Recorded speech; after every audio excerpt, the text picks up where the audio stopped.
गांव का नाम था पिपलिया। छोटा सा कस्बा जहां लोग अभी भी मिट्टी की खुशबू और सादगी में जीते थे।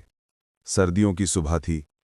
गांव के चौक पर एक बुजुर्ग बढ़ई रामलाल काका अपनी पुरानी लकड़ी की दुकान खोल रहे थे।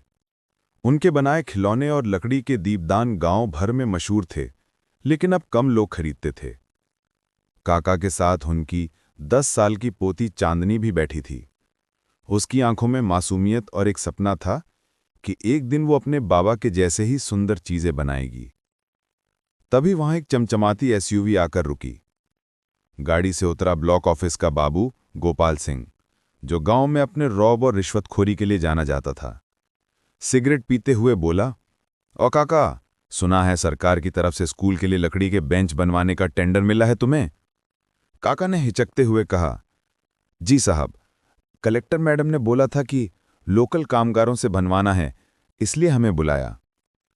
गोपाल ने तिरछी मुस्कान के साथ कहा, "देखो काका, बिना हमारा हिस्सा दिए कोई टेंडर पास नहीं होता। अब अगर काम चाहते हो तो 10,000 रुपये देने पड़ेंगे।" काका का चेहरा उतर गया। "साहब, मेरे पास इतना पैसा नहीं है। मैं तो बस लकड़ी की कमाई से पेट पालता हूं।" गोपाल ने ठहाका मारा और बोला, "तो फिर तेरी दुकान ही बंद करवा दूंगा। सरकारी सड़क पर बैठा है ना तू, एक रिपोर्ट लिख दूं तो सब जब्त हो जाएगा।" इतना कहकर उसने मेज पर रखे लकड़ी के दीपदान को जोर से गिरा दिया। दीपदान जमीन पर बिखर गया, जैसे काका की उम्मीदें बिखर गई हों। पास बैठी चांदनी सहम गई। उसकी आंखों से आंसू टपक पड़े। गांव वाले सब देख रहे थे, पर कोई कुछ नहीं बोला। डर सबके चेहरों पर साफ था। अगले दिन की दोपहर गांव में चर्चा थी कि आज नई जिलाधिकारी अनन्या श्रीवास्तव गांव में निरीक्षण के लिए आने वाली हैं। सब सड़कों की सफाई में लगे थे, पर अंदर ही अंदर सब गोपाल सिंह के आतंक से डरे हुए थे।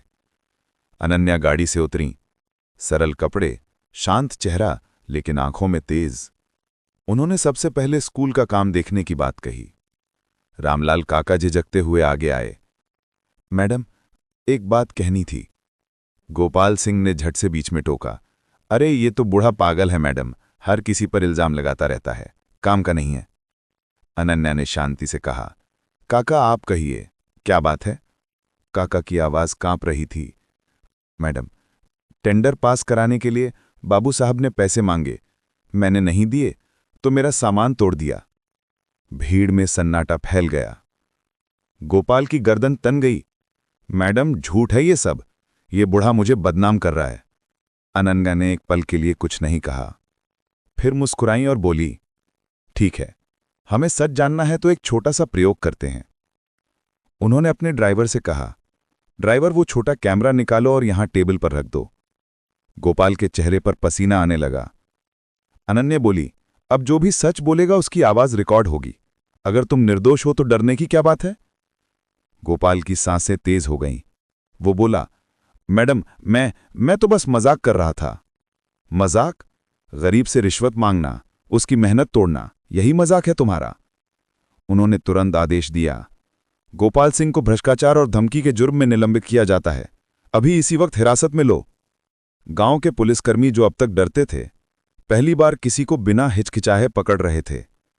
गोपाल ने चिल्लाते हुए कहा, "मैडम, आप मुझे नहीं जानती, मेरे पीछे एमएलए साहब हैं।"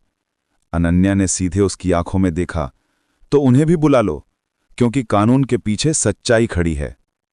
उस शाम जब सूर्य ढल रहा था, रामलाल काका अपनी दुकान पर फिर से दीपदान बना रहे थे। कलेक्टर अनन्या और उनकी टीम वहीं खड़ी थी। काका ने हाथ जोड़ते हुए कहा, "मैडम, आपके आने से इस गांव की अंधेरी गलियों में फिर से रोशनी आ गई है।" अनन्या मुस्कुराई, "नहीं काका, रोशनी तो आपके हाथों से आती है, मैं तो बस हवा का रुख सही कर गई।" चांदनी दौड़कर अपने बाबा के पास आई और बोली, "बाबा, अब डरने की जरूरत नहीं है ना?" रामलाल ने कहा, "नहीं बेटा, अब नहीं। अब हमारे साथ दीप सच्चाई का जल चुका है।"